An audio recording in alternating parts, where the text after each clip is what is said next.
que hizo la empresa Goldman Sachs, a la que han pertenecido como máximos ejecutivos el señor Monti, actual primer ministro de Italia, y el señor Draghi, actual responsable del Banco Central Europeo. Ellos le ocultaron eso a Europa cuando entró Grecia, ¿sí? Bien, resulta que Papandreou llegó, se encontró con Ángel Pastel y dijo, esto es lo que hay, y a partir de entonces empezaron a ponerse las cartas sobre la mesa, ¿verdad? Bien, vamos a discutir, para hacer una quita. Grecia ha hecho una quita de deuda. Se reunieron en Bruselas los acreedores, y alguien lo decía, bancos alemanes, no sé quién decía de los bancos, bancos alemanes, bancos franceses, bancos ingleses, bancos españoles, bancos de todos los colores, que eran acreedores de Grecia. Se reunieron en Bruselas y acordaron, subrayo la palabra, una quita del 50% de la deuda griega. Es decir, debemos 200, a partir de hoy vamos a deber solo 100. Y nos repartimos. ¿Sí? Se negoció esto. Papandreou cogió el avión y se volvió a Atenas. No sé qué le pasó en el vuelo, pero cuando llegó y bajó en Atenas por las escalinatas, dijo, voy a hacer un referéndum para consultar a los griegos, a ver si están de acuerdo o no con esto. Lo recordáis, ¿verdad? Duró 48 horas, ¿no? A las 48 horas se tuvo que ir, ¿sí? No está claro si, sabiendo lo que le venía, lo hizo para irse, o si es que no se había enterado bien. Yo pienso más lo primero, porque en el avión viajaba Venizelos, que era su ministro de Hacienda, que le sustituyó de primer ministro y sabía de qué estaba hablando, ¿no? También de Goldman Sachs, ¿sí? Pues bueno, ¿cuál es la situación de Grecia? Habían acordado una quita del 50%. Acordar quiere decir con el beneplácito del acreedor. El acreedor dijo, yo te descuento la mitad de lo que me debes.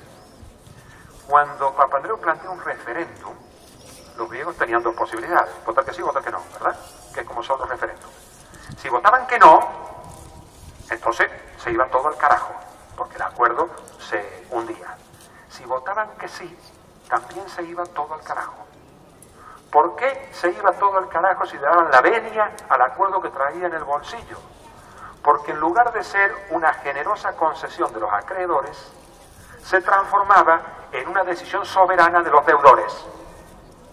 Y resulta que todos los que le han prestado dinero a Grecia y tienen que cobrar, y muchísimos que no habiéndole prestado un duro a Grecia, habían contratado un seguro de la deuda griega, una cosa que se llaman los CDS, que quiere decir que si se produce el siniestro me indemnizan, un seguro, ¿no?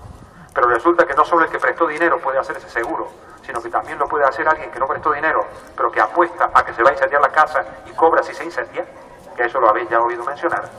En los CDS decía que si se presentaba un evento de crédito, tenían que indemnizar. Y el evento de crédito es que el deudor diga que no paga. Porque si es el acreedor el que dice no cobro, eso no es un evento de crédito. Conclusión, si se hacía el referéndum, las compañías de seguro tenían que pagar todos los contratos de seguro que había sobre la deuda griega. No había dinero disponible en el mundo para poder pagar esa cantidad de contratos de seguro, porque existen para que nunca se produzca el siniestro. Si se produce, aquello se va todo al carajo. Y como habréis podido comprobar, en toda la crisis que llevamos del 2008, del 2007, con los subprime famosos, no ha quebrado ninguna aseguradora. Las aseguradoras son las últimas que están ahí detrás en el fondo. Las últimas que están ahí. Con lo cual, fíjate lo que significa el tema de tomar la iniciativa y decir no pago. Por eso Syriza, que he hablado con algún economista de los que apoyan al proyecto griego electoral de la izquierda radical, que sabéis que sacó el 30%, esta gente dijo, nosotros no vamos a decir nos vamos del euro, que nos echen. Nosotros vamos a hacer lo que tenemos que hacer. Si nos echan, ustedes nos han echado, señores. Ahora yo no pago un duro, pero usted me echó. Si nosotros lo decimos por nuestra cuenta, eso pone tan patas arriba todo que no me lo van a dejar decir. Como a Papandreou, que no le dejaron hacer el referéndum. No sé si el ejemplo es clarificador respecto del peso que tienen las finanzas detrás, cancelando la política de últimas, ¿no? Había otra pregunta en relación al tema de la imputación de Deloitte. ¿Por qué se imputa al Consejo de Administración de Bankia y no al de Deloitte, y no a Deloitte? El juez Andreu ha llamado como testigos a declarar en la imputación que se ha hecho del Consejo de Administración, ha llamado a Fernández Ordóñez del Banco de España, a Julio Segura de la Comisión Nacional del Mercado de Valores y también al máximo ejecutivo de Deloitte. los ha mandado a convocar como testigos. Sabéis que a veces los testigos salen diciendo búsquese un abogado porque usted ha pasado a imputado, ¿no? Esto que vemos mucho por la tele, ¿no? Con lo cual, por de pronto el juez ha tomado una iniciativa importante, que es considerarlos implicados en el asunto, también a los de Deloitte, ¿no? Pero el tema es que nosotros presentamos hace 2 años una querella contra las calificadoras de riesgo que nos la rechazó la Audiencia Nacional. A este, en cambio, la ha admitido, ¿no? O sea que se ve que, aun cuando las cosas están muy calientes y quemando, a algunos sí se les pueden pedir cuentas y a otros no, ¿verdad? ¿Hasta dónde va a llegar esto? No lo sé, porque en nuestra opinión, con rato no acaba la cosa. En Caja Madrid, por lo menos hay que arrancar desde Blesa, y si me apuráis, hay que llegar hasta Terceiro. Es decir, Terceiro, Blesa, Rato, son los 3 sobre los que viene pivotando el proceso de entrega de la Caja Madrid al negocio privado, la privatización de la Caja Madrid, ¿no? Con lo cual, agradecemos lo que está pasando, es insuficiente, es difícil meterle el diente a las calificadoras, a las auditoras y demás, pero yo creo que estamos mejor que antes en este sentido, ¿no? Había una cuestión planteada en relación con el rescate y si era esto un negocio para los acreedores, y era en definitiva los que nos tienen que cobrar, los que nos están obligando a hacer las cosas para que les paguemos, ¿no? Esto en parte yo creo que lo he incorporado en el comentario anterior del rescate, pero sí es cierto que los acreedores de la deuda pública no son otros estados. Los acreedores de la deuda pública son negocios privados de finanzas y banca, con lo cual cualquier no recorte de los servicios públicos, cualquier recorte de la deuda pasa porque los acreedores pierdan dinero, claro. Y esa es una lucha política. ¿Hasta dónde se puede conseguir que los grandes bancos alemanes asuman pérdida de dinero? Esa es una cuestión que hay que plantearse, pero fijaros en un detalle. Irlanda, que ha sido rescatada, en los términos en que estamos hablando de la palabra rescate, actualmente ya ha podido regresar a solicitar dinero a las finanzas mundiales y le están volviendo a prestar dinero a Irlanda. ¿Por qué el dinero vuelve cuando hay negocio? El dinero no tiene memoria, el dinero no te pasa la factura del mal negocio que hizo antes si tiene un buen negocio en el futuro. El problema no está tanto en plantarse y renegociar, sino en qué proyecto de país tenemos que permita que haya quienes quieran financiar ese proyecto de país. Y cuando esas garantías se dan, desaparecen muchas precauciones, digamos, ¿no? No sé si te he adelantado algo en ese sentido, porque el caso de Islandia, que alguien lo preguntó al principio, es diferente.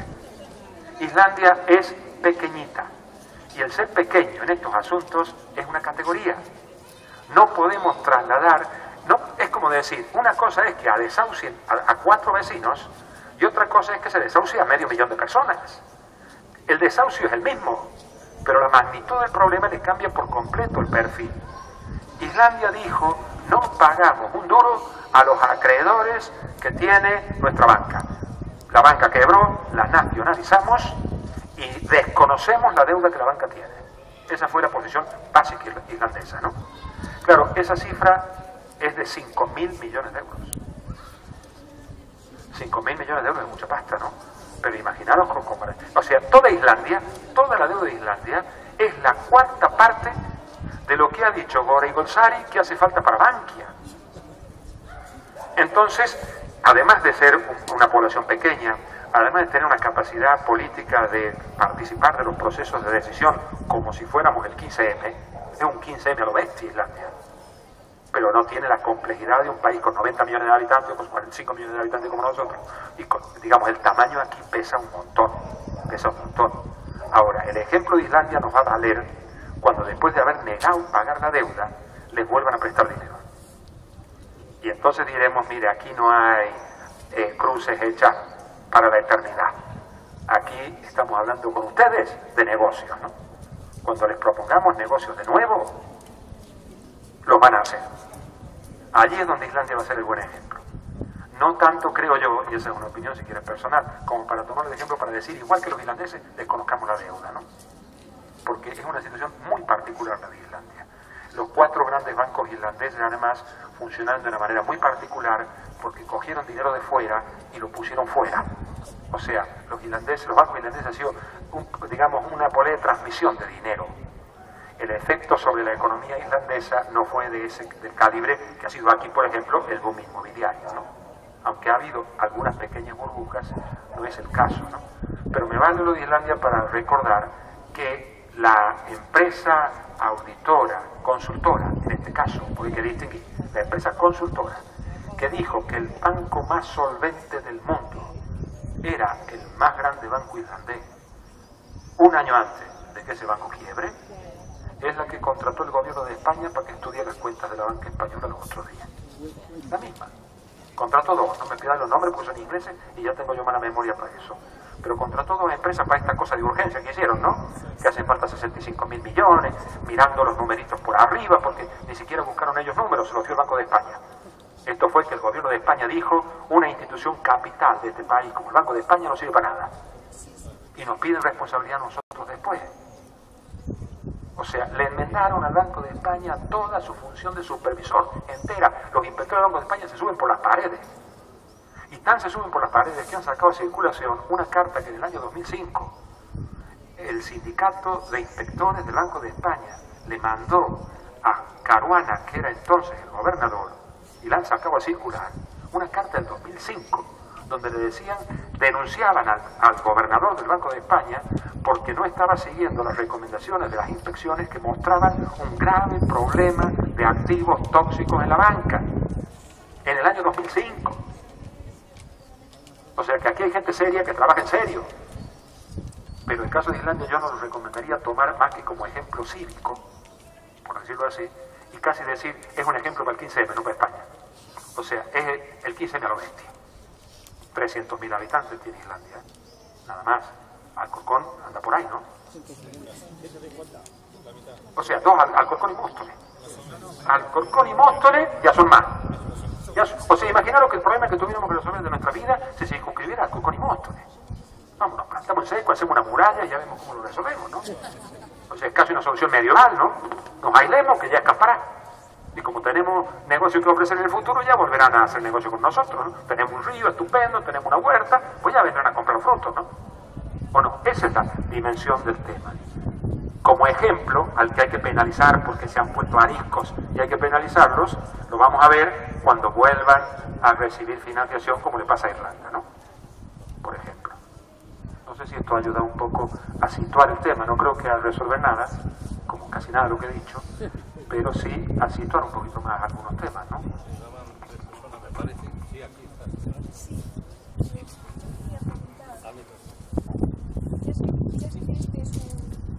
Para hablar de la banca pública, pero me gustaría conocer ya tu opinión sobre la banca ética, de la que se está hablando mucho ahora, de los tríodos o otras entidades. Toma nota de eso. Sí. Pablo. Y luego. Sí.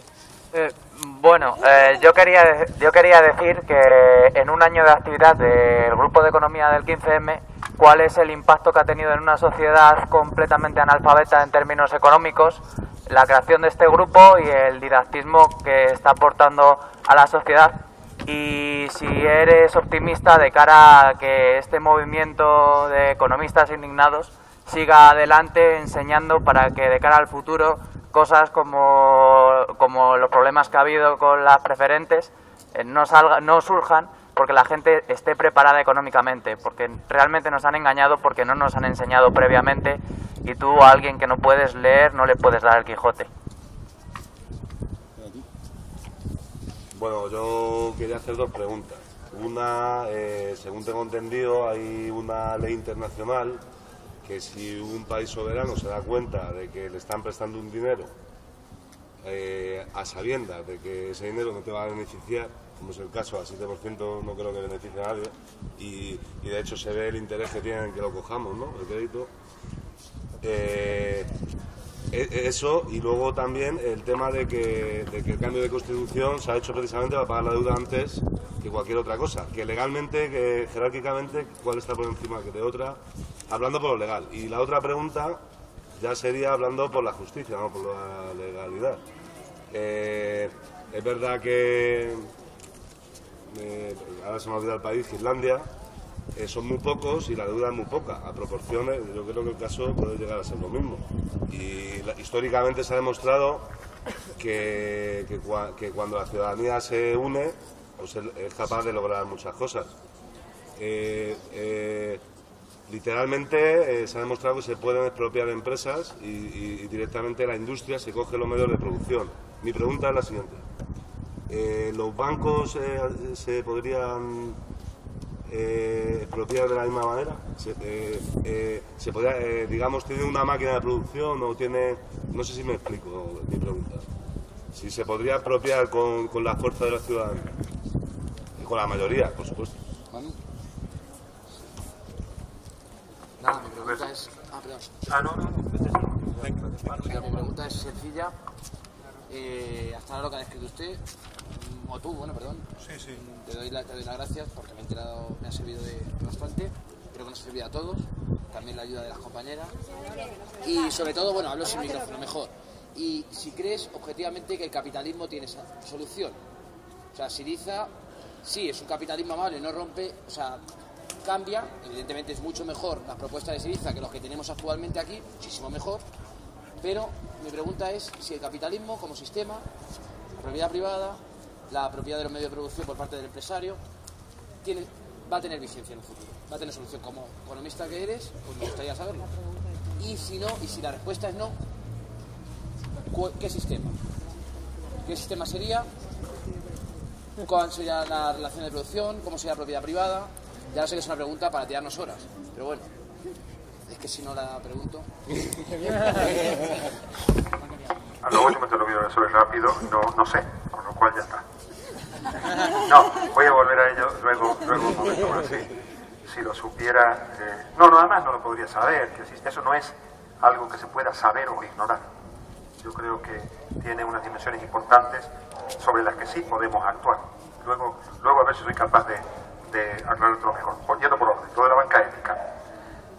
Nosotros en la plataforma y también nosotros los que estamos en ATAC hemos apoyado y apoyamos siempre todos los proyectos que signifiquen asociacionismo, cooperación, atención de lo social, respeto por una serie de pautas, respecto del tipo de vida que queremos tener. Dentro de ese esquema entra la banca ética. La banca ética es una propuesta de organizar los recursos monetarios de la gente que se agrupe en torno a esa banca ética para darles un destino que compartan quienes allí lo ponen, digamos, ¿no? Ese es el resumen de la banca ética, que con mi dinero se haga aquello que yo quiero que se haga y no se haga lo que no quiero, ¿sí? Y en tanto y en cuanto los que nos juntamos participamos de ciertos objetivos comunes, nos reunimos en torno a una banca ética. Se trata de una banca cuyo principal carácter ético está en a quién se le da crédito y de qué manera. O sea, para qué actividades y a qué coste. Allí se sitúa, creo yo, hasta el día de hoy, el concepto de banca ética. Por ejemplo, no se plantea banca ética sobre qué condiciones de trabajo va a tener la gente que esté allí dentro. El concepto de ética no llega ahí. Es el uso de los dineros el que está en juego, digamos, ¿no? Y en ese sentido, toda la experiencia de banca ética, sea COP57, que es una banca ética en forma de cooperativa, sea Triodos, que es una banca ética en forma de empresa privada, que son completamente diferentes las dos, que es Fiare, que es una banca ética cooperativa a nivel europeo, fundamentalmente italiano, que sea JAC, que es otro proyecto de banca ética vinculado a experiencias austríacas. O sea, cualquiera de estas son bienvenidas, en la medida en que resuelven problemas de gente concreta para hacer cosas concretas. ¿Quiere esto decir que el modelo de banca total es el de la banca ética?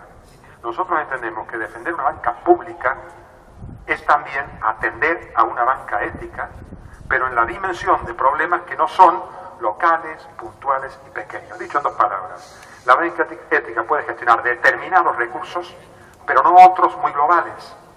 Y si renunciamos a tener una banca pública fuerte, de magnitud importante, en España y en Europa, quienes van a organizar el mundo son las grandes corporaciones. Y nos van a dejar a nosotros recoditos, escondites, intersticios, para ser éticos. ¿Sí? Para ser éticos. Casi volviendo al medioevo, ¿no? Sobrevivamos como podamos y mientras tanto los grandes popes de las religiones montaban todo el tinglado. Enfrentarse a las grandes corporaciones exige tener las finanzas bajo control. Tener las finanzas bajo control quiere decir retirarlos a ellos de la escena en muchos asuntos, no en todos, y ocuparlas con una banca que incorpore todos los planteamientos éticos. ¿Quiere esto decir que cuando hay una banca pública en España hay que disolver la banca ética que ande circulando? No. La diversidad en el sentido biológico, medioambiental, también vale para las finanzas. Banca ética donde sea necesario y conveniente, en forma de cooperativa o como sea, banca pública fuerte, que luego trabaje territorialmente con las sucursales como las cajas vinculadas al espacio y a la cercanía, banca privada para que haga determinados negocios de quienes quieren jugar al casino con su dinero, no con el nuestro, porque esto no es un casino, en el casino pierde el que apostó, aquí perdemos todos, dejarles un terreno para que sea casino de verdad, ¿no? Y si ponen el dinero porque alguien va a descubrir una manera de ir en bicicleta a la luna y resulta que no consiguió, que pierde el dinero. Y si consigue la luna, que gane todo lo que quiera. Pero sí, que no sea un tema que tenga que ver con mis alimentos, por ejemplo, que tenga que ver con otras cosas, ¿verdad? O sea, regulada, condicionada, limitada, supervisada y sancionada. O sea, regulada. No que se autorregulen ellos, ¿sí? En ese modelo la banca ética tiene un sitio perfecta y debiéramos de poder convivir quienes defendemos la banca pública, quienes defienden la banca ética y quienes quieren regular la banca. Ahora, de últimas, y hablo ahora del capitalismo, de últimas, o sea, a mí me preguntan qué creo que tendría que haber. El dinero es un asunto, como decía al principio, demasiado serio para dejarlo en manos de los banqueros y los financistas. El dinero es un bien común, el dinero es un asunto que nos afecta a todos, lo toquemos o no lo toquemos. El dinero tiene que ser un bien público. El dinero tiene que ser un bien público, no la banca pública. El dinero tiene que ser un bien público, por lo tanto no debiera de existir el negocio financiero privado, tendría que ser público. Ahora, a la espera de que consigamos que el dinero sea público, ¿nos quedamos cruzados de brazos? A la espera de que el capitalismo deje de ser capitalismo y no tengamos una idea clara del mundo alternativo dibujada, dejamos de ganar terreno en direcciones que sabemos que son buenas. Nosotros defendemos hoy desfinanciarizar nuestra vida. Palabra feísima, ¿no? Quien hace política con esto tiene premios. Yo digo desfinanciarizar y ya van quedando 4, ¿no? Porque vosotros que tenéis mucho empeño en seguir, ya lo iría yendo. Desfinanciarizar, ¿qué es? Que las finanzas no se entrometan en asuntos de la vida cotidiana de las gentes. Quiere decir que las finanzas no invadan todos los ámbitos de nuestra existencia. Quiere decir que los estados se financien con impuestos y no con deuda. Quiere decir que las pensiones se paguen con el reparto y no con los fondos de pensiones privados. Quiere decir que las becas de los alumnos se den con los impuestos y no con créditos que hay que devolver religiosamente, aunque se haya suspendido, o se haya equivocado uno de carrera, o se haya quedado huérfano. O sea, quiere decir retirar a las finanzas de muchos ámbitos en los cuales se entrometen, nos someten, nos hacen víctimas y en definitiva nos reprimen. No hay ciudadano más tranquilo y más pasivo que un endeudado. O sea, es un régimen totalitario. Es un totalitarismo que la deuda sea lo que nos articule. Es anticapitalismo, entendemos nosotros, me da lo mismo que uno se sienta o no anticapitalista, es anticapitalismo atrincherar la finanza, retirarla de determinados sitios, recuperar la fiscalidad, controlar ese negocio, eliminar los paraísos fiscales, prohibir el negocio con derivados. Eso es hoy anticapitalismo, cuando el capitalismo ya no es más el industrial del siglo XIX, sino que es el financiero del siglo XXI. Y entonces el banco es como una empresa. Y entonces nacionalizar, expropiar, controlar la banca es un eje estratégico mucho más importante que nacionalizar una fábrica determinada de algún tipo de producto, que la experiencia histórica ha demostrado de que no garantiza mejor gestión. Como tal gestión. Habrá que inventarse una manera de gestión, probablemente los yugoslavos son los que habían llegado más lejos, y así se los cargaron, a pachas entre Oriente y Occidente, se cargaron el modelo yugoslavo, recordáis, que era de la empresa participativa, que no era el Estado ni era la empresa privada, el modelo de Tito, ¿sí? Tenemos que empezar a recuperar en la historia de las luchas de los trabajadores y de la ciudadanía modelos que han funcionado y que se los han cargado, ¿no? Entonces, el problema de ser capitalista o anticapitalista yo creo que no debe de plantearse en términos que nos separen. Usted es revolucionario o reformista. A mí qué más me da, mire usted. A mí lo que me preocupa es qué asuntos tenemos entre manos y a dónde vamos a llegar con ellos. Y cuando se discuta el decrecimiento, por ejemplo, que parece un poco ridículo decir decrecimiento cuando hay un paro de 5 millones de personas, Dice, mira, perdone usted, pero esto cómo se casa, ¿no? Sin llegar a tener que plantear, yo tengo una alternativa total que decreciendo vamos a ser más felices, y el buen vivir, y una serie de asuntos. Lo que yo planteo ya en la emergencia actual es desfinanciarizar, que es que los negocios no estén sometidos al rendimiento financiero. Os pongo un ejemplo de Toyota. ¿Os recordáis que hace 2 años Toyota tuvo un problema en Estados Unidos porque uno de los coches que vendía en Estados Unidos tuvo una avería y tuvieron que llamar a revisar a 300.000 vehículos de Toyota?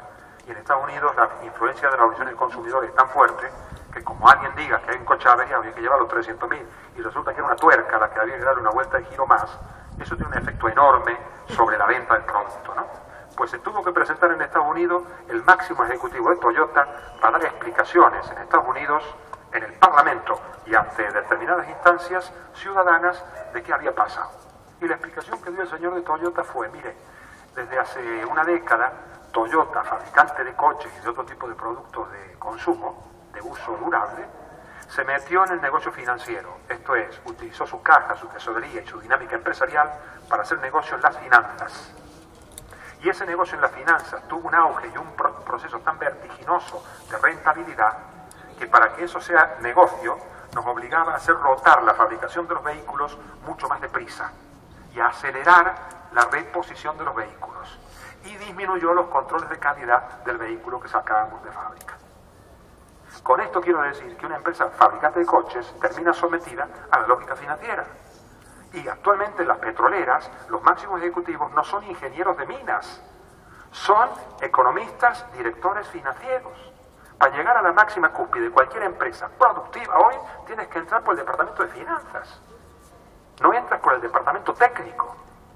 Desfinanciarizar quiere decir que la empresa se dedique a hacer lo que sabe, a tener unos determinados rendimientos y no entrar en una lógica donde todo es dinero, más dinero, y lo que se trata es que el dinero entre y salga, ¿no? ¿Habéis oído vosotros quizá una palabra que se está poniendo muy de moda? Mi hijo que tiene examen de primero de ingeniería la tiene que aprender para el martes, que es ¿qué retorno tiene un negocio? Y todos lo usamos como que somos unos expertos, esto del retorno, ¿no? Pero ¿tiene retorno suficiente esto? La palabra retorno es una palabra que solo analiza dinero que entra y dinero que sale. Solo hace eso y no hace falta que le demos más vuelta. Todo es dinero que entra y sale, cobros y pagos, y punto y final. Entonces, si resulta que un financiero es bueno, si consigue el máximo de rendimiento, porque si consigue un rendimiento normal no es bueno. ¿Habéis visto esa expresión? La cotización de una empresa le ganó a la bolsa o perdió con la bolsa, compite una cotización contra otra. Es porque dicen, yo soy bueno financieramente hablando si gano lo máximo que se puede ganar, porque si no estoy perdiendo dinero. Si yo gano 7 y en algún sitio se pueden ganar 10, estoy perdiendo 3. Mirad, decías el compañero que la gente no sabe de finanzas y no nos han educado en ello. No sé si fuiste tú o alguien que dijo, lo dijiste tú, ¿verdad? Yo soy profesor de economía de instituto, ¿sí? Y economía es una asignatura de primero de bachillerato. En todos los libros de economía de primero de bachillerato... Optativa, no obligatoria, importante. No, obligatoria de la modalidad de sociales. Pero no para todos. No te contesto con esto que se haga, no se hace, no. Me refería a otra cosa. Coges el libro de economía de primero de bachillerato. Cuando a un alumno le dicen qué es esto de la economía, abre la primera hoja y en la primera hoja aparece un concepto que es coste de oportunidad. Por ahí se le mete a los estudiantes la economía en la cabeza. Es decir, lo que dejo de ganar por no hacer lo que no estoy haciendo. Es decir, lo que pierdo de ganar por hacer esto. Y el profesor dice, fíjate, Daniel aquí en Alcorcón a esta hora está perdiéndose de estar en Madrid con los amigos de Cañas. Ese es el coste de oportunidad que tiene que yo esté aquí. Conclusiones, chavales, efectivamente, todo en la vida es coste de oportunidad. Si no me levanté para ir a clase, lo que perdí. Si estoy en clase, lo que me perdí es estar durmiendo. Cada cosa que hagamos en la vida, hay algo que estamos dejando de hacer. Las finanzas funcionan con esa lógica. Si hay algo que yo estoy dejando de hacer, que me da más que lo que estoy haciendo, estoy perdiendo dinero, no ganando menos. Y no soy un buen financista. Tengo que ir a por la rentabilidad relativa mejor. Esa es la lógica de la finanza. La saquemos rápidamente de todos nuestros asuntos, ¿no? Y de todos los asuntos que tienen que ver con nuestra vida, ¿no?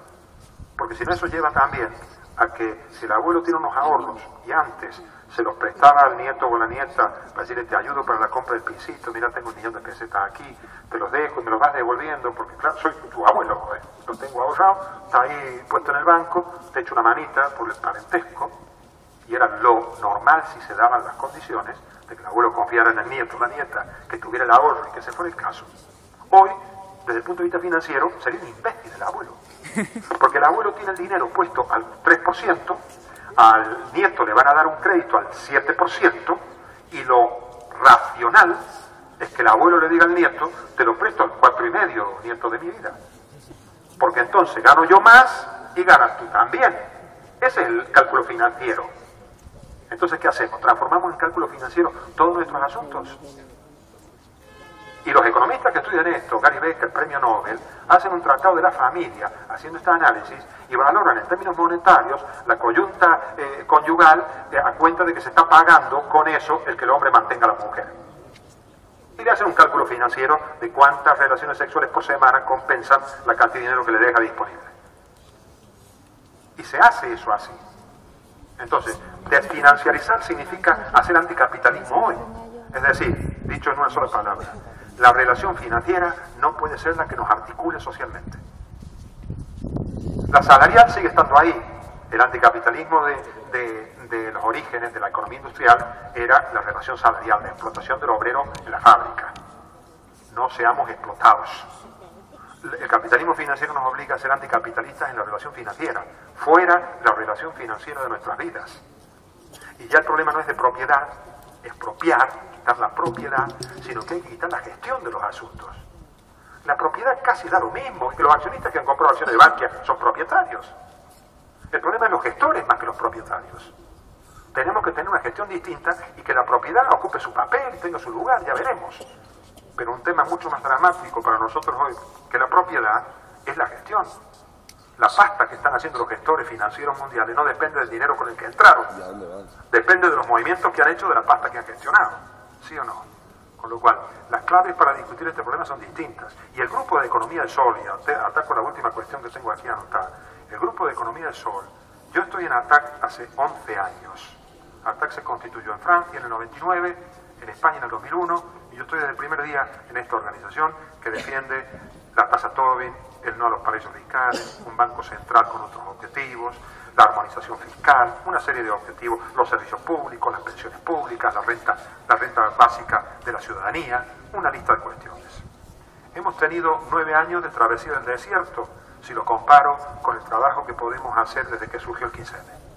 Es decir, el 15M lo que da es un espacio en donde no solo yo, sino mucha otra gente que está en muchos otros sitios, ha encontrado la ocasión de poder plantear su punto de vista, de poder reflexionar serenamente, de poder contrastarlos. Ese trabajo de Sol es fundamental. De allí salió un grupo que se llama el Grupo Economía de Sol. Compañeros que, yo no estoy en él, compañeros que han planteado madurar, condensar, elaborar todas las propuestas que salían de las asambleas a lo largo de todo el año. Y ha salido de allí un repertorio enorme de análisis y propuestas. ¿Por qué es necesario el Grupo de Economía del Sol, como somos necesarios nosotros en ATTAC, como es necesario mucha otra gente? Entre otras cosas, porque la academia, las universidades, los colegios no están haciendo este trabajo, claro, porque no lo están haciendo.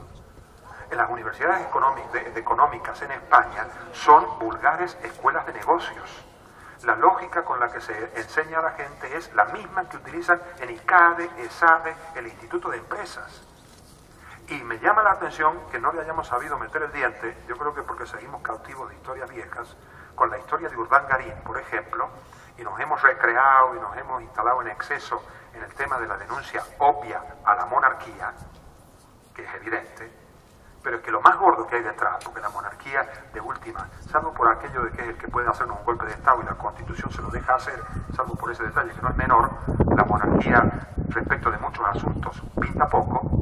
Los que pintan mucho y muchísimo son los socios del señor Urdangarín, que eran los profesores que él tenía en la Escuela de Negocios del ESADE en Barcelona, y que consideran que la manera de organizar la vida de la gente es esta, es la empresa privada, es la rentabilidad financiera, es el marketing, es la innovación financiera, todo lo que en la Escuela de Negocios se enseña. Y todos los socios del señor Urdangarín son todos, no digo ex alumnos de la Escuela de Negocio, profesores de la Escuela de Negocio de mayor prestigio de España en el mundo. Entonces tendremos que estar gobernados por economistas, ciudadanos, no gobernados por economistas, sino apoyados por economistas que no salgan de ese semillero. El grupo Economía, Econonuestra, que es otro grupo de economistas que ha surgido al calor del 15M, de profesores de universidad, que tienen que salir fuera porque dentro de la universidad no lo pueden hacer. Organizaciones como esta en la que yo estoy y muchas otras están haciendo ese trabajo. Ahora, el trabajo es duro, el trabajo es difícil, porque el trabajo exige una dedicación que la gente no puede tener. No tenemos ni una sola fundación como la tiene la derecha, ni una sola. Es que la cosa tiene sus bemoles. Nadie pone pasta para que la gente se dedique a hacer este trabajo. Todo y cada uno de nosotros le quita ahora a su trabajo, a su situación familiar y demás, y lo hace de gorra porque lo asume casi como una militancia ciudadana. Pero como se nos venga el alma al suelo en algún momento, desaparecemos de la escena porque no hay nadie que financie la realización de estos trabajos en el modelo de fundación que la FAE lo tiene, que la Fundación Elcano lo tiene y que no hay en España muchas más, y que las fundaciones de los partidos políticos, léase el PSOE o Izquierda Unida, además, no están haciendo. Porque los partidos políticos lamentablemente han conseguido contaminar con sus intereses partidarios todo lo que han tocado. Y el ejemplo, y me acabo con esto porque alguien lo mencionó, el ejemplo de Izquierda Unida en Bankia o el ejemplo de Confía, de Comisiones Obreras en la Caja de Ahorro en Bankia, es muy claro en este sentido. O sea, ha bloqueado el hecho de, y esta es una opinión estrictamente personal, el hecho de que haya sido UPyD quien presente la querella ante la Audiencia Nacional y no haya sido Izquierda Unida, por ejemplo, puede tener que ver no solo con la capacidad de la gente que lo ha hecho, porque el que ha hecho la querella la ha hecho muy bien. Es una querella que quienes conocen de derecho dicen que es una querella muy bien formulada. Por eso la han tenido que admitir. Y UPyD ha tenido un acierto político de envergadura al poderlo plantear. Pero pareciera ser que tiene que venir alguien recién nacido para poder decir las cosas claras y poder actuar claramente, porque los que ya habían nacido están todos demasiado contaminados. Bueno, ese es un problema. Y para que el 15M consiga transmitir a la política y al sindicalismo su planteamiento, hace falta que esos sindicatos y esos partidos hagan la autocrítica que les corresponde.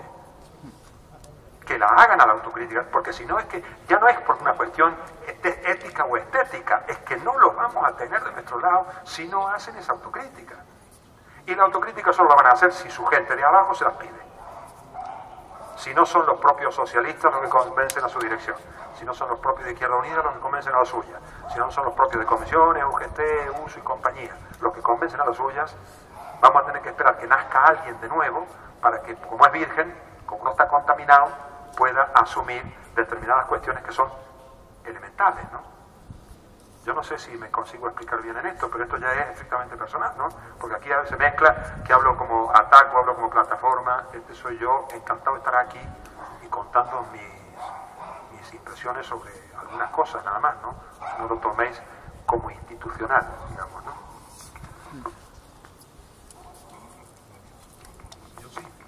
Bueno, pues entonces vamos a dar por finalizado la actuación del profesor Daniel Vila, que ha tenido la delicadeza y la atención de asistir a la invitación que le hemos hecho el grupo del 15M, al cual yo también participo y agradezco a todos los compañeros su colaboración de preparar este evento que hemos organizado. También agradecer a las compañeras. Un segundito, a ver, quería dar un apunte, no es para que responda, simplemente una puntualización. Llama mucho la atención, yo estudio en la Universidad Complutense, hemos tenido elecciones a claustro hace poco, casualmente en la Facultad de Derecho, que es donde se hacen las leyes, y en la Facultad de Económicas, que es Económicas, los claustrales son de corte de derechas, y casualmente la gran mayoría de alumnados de la Facultad de Derecho, de Económicas, incluso del Instituto de Matemáticas y Estadística, yo estudio Matemáticas pero no Estadística, son gente de derechas. O sea que hay un corte en quien maneja realmente esta sociedad, hay un corte político claramente de derechas y eso es claramente perjudicial para la sociedad. Simplemente como apunte y como reflexión. Los estudiantes de primero de Económicas o de segundo que yo he conocido en estos años, de Carlos III, de la Autónoma, de la Complutense, y que se han acercado a discutir estos asuntos, han dejado la carrera. Quiero decir, los echan de la carrera. No se permite en los modelos actuales de las facultades económicas la existencia del espíritu crítico. Para ser economista, no del espíritu crítico para ser sociólogo, politólogo, periodista, que es a donde terminan conduciéndose toda la gente que se rebela contra el tipo de saber que le están transmitiendo. Ahí hay un agujero enorme que cerrar, porque incluso si uno mira las optativas de las facultades económicas, hay optativas puestas para estos espíritus débiles, ¿no? Para esta gente que no aguanta el tirón de las matemáticas, que no aguanta el tirón del cálculo financiero. O sea, el diseño es claramente de selección de la especie. Es decir, es una selección de la especie. Y yo creo que lo expresa con una humanidad enorme, o sea, una calidad humana enorme. Yo creo que insuperable en nuestro ámbito. José Luis San Pedro. Es decir, José Luis San Pedro expresa éticamente este problema. Tuvo que dejar la economía, mandar la economía a tomar por saco para catedrático de la Complutense para conservar su impulso ético, y se dedicó a ser un escritor porque no se podía mantener en ese espacio. La energía que le consumía dar esa batalla no le compensaba, gracias a Dios. Es decir, hemos podido aprovecharnos de esa inteligencia, porque si no lo perdemos en batallitas imposibles de ganar en ese ámbito, y lo hemos ganado como ciudadano. Y yo creo que un referente del XM, por otra parte, ¿no? Muchas gracias. Tenemos 3 cuestiones nada más. Agradecer a las compañeras de labor de signos, creo que son Ana y Susana. ¿Perdón? Bueno, he atinado. Sí, Raquel, como no entiendo los signos. Otra cuestión es que sepan todos, aquellos que no lo sepan, continuamos estos asuntos, todas estas cuestiones, debatiéndolas en nuestras asambleas todos los sábados a las 11 en la explanada de la Plaza del Ayuntamiento. Seguimos con esta Asamblea Popular de Alcorcón. Y después recordar a todos que allí estaremos, como no, a recibir a los mineros, que creo que es una demostración de valentía. El día 10 a las 9 de la noche llegan a Moncloa. Gracias. Muchas gracias.